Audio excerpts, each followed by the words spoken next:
Institut o'zi kerakmi? Arxitektura sohasini shogird tushib o'rgansa bo'ladimi? Ko'p beriladigan savol, agar siz shogird tushib, arxitektura sohasini o'rganib olganingizda har bir narsani ish jarayonida o'rganasiz. Ya'ni sizda praktika bo'ladi. Lekin undagi mohiyatni teoriyani institutda o'rganasiz. Misol uchun, devor qalinligini, qancha devor qalin bo'lsa, xonani isitish, sovutish shuncha yaxshi, oson bo'ladi. Lekin uni mohiyatni, devori qalinligidagi materiallarni, qarshiligi, suvni ushlab qolishini, hisob-kitoblarni institutda o'rganasiz. Ikkinchisi bu networking. Ya'ni o'z sohangizga tegishli insonlar auditoriyasi oldingizda yig'iladi. Bunga misol keltirsak, har birimizning sinfdoshlarimiz bor. Sinfdoshlarimiz bilan yig'ilganda biz asosan o'tmish haqida yoki hozirgi kun muammolar haqida gaplashamiz. Lekin institut bilan yig'ilganda asosan arxitektura sohasiga tegishli qoidalar, muammolarni gaplashadi, bu tabiiy holat. Sababi men o'zim xalq amaliy san'atini maktabini bitirdim. Bu sohada, san'at sohasida, ijod sohasida bitta men ketdim. Butun sinfdoshlarim ichida. Keyin dizayn kollejiga kirganimda, interyer dizayn sohasida yana arxitektura sohasi atiga bor yo'q 2 kishi keta oldi.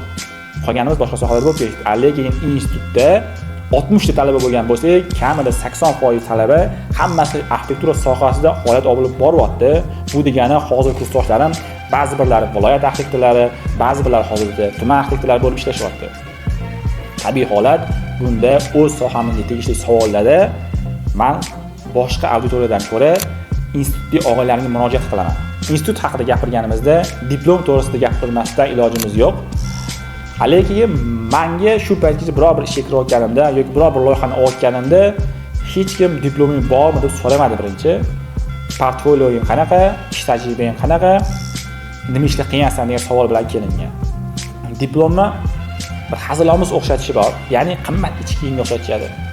Qimmat ichki kiyim kiyganingizda uni birovlarga maqtana olmaysiz, lekin qimmat narsa kiyganingiz sizga awareness beradi. Shuningdek, diplom bilan siz ham biror joyda maqtana olmaysiz, lekin o'z sohangizga tegishli gaplarda yoki savollarda biror bir joyda gapirganingizda diplomingiz borligi sizga gapingizga awareness beradi. Bir narsani hisobga oling, vaqt orqaga qaytmaydi. Siz 4 yil institutda o'qisangiz ham, o'qimasangiz ham shu vaqtingiz o'tadi. Meni ko'p tanishlarim bor, institutga kirmasdan shu sohada faoliyat olib borilyapti, shogird bo'lganiga, ishlab o'rgangan bolalar bor. Lekin hozir diplom kerak bo'lgan paytda o'zi diplom olishga, o'qishga vaqti yo'q. Chunki oila tashvishlar, ish tashvishlari bo'lib ketgan.